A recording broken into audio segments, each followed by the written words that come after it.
Hi, it's James here today. And today, James wants to tell a true story.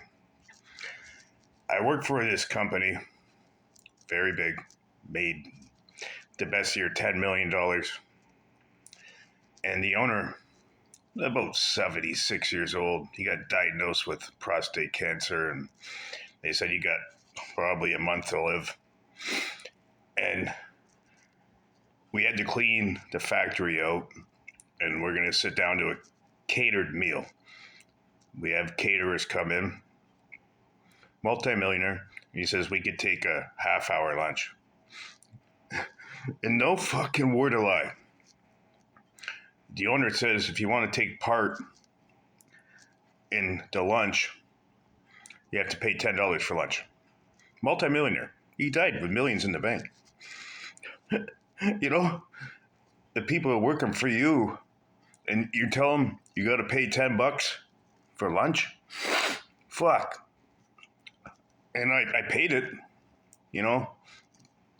because I just want to sit with my employees, the people I work with, and have a lunch. But it's sickening in my head. These rich people, they can't lose a dime. If I had that money and I know I was going to the grave, I would have bought everybody lunch and say, hey, take the rest of the day off. But just a story from James today to the rich people. If you're a normal person, I'm just saying,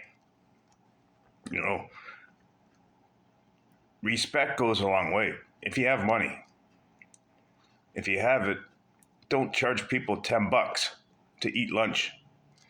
It's simple as that.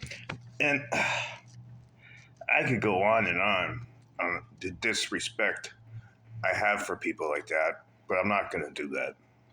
You can't take your money to the fucking grave, unfortunately. That's the way it is. But, when you have employees that work for you, like I had 29 years in, and you're asking me to pay $10 for lunch, if he was still alive right now, I would have words for his face. But that's just me. I wouldn't do that if I had lots of money. I offer anything I can to whoever's been good to me. If you're not good to me, then there's problems. But anyways, just a message from James today on having a cheap boss. James out.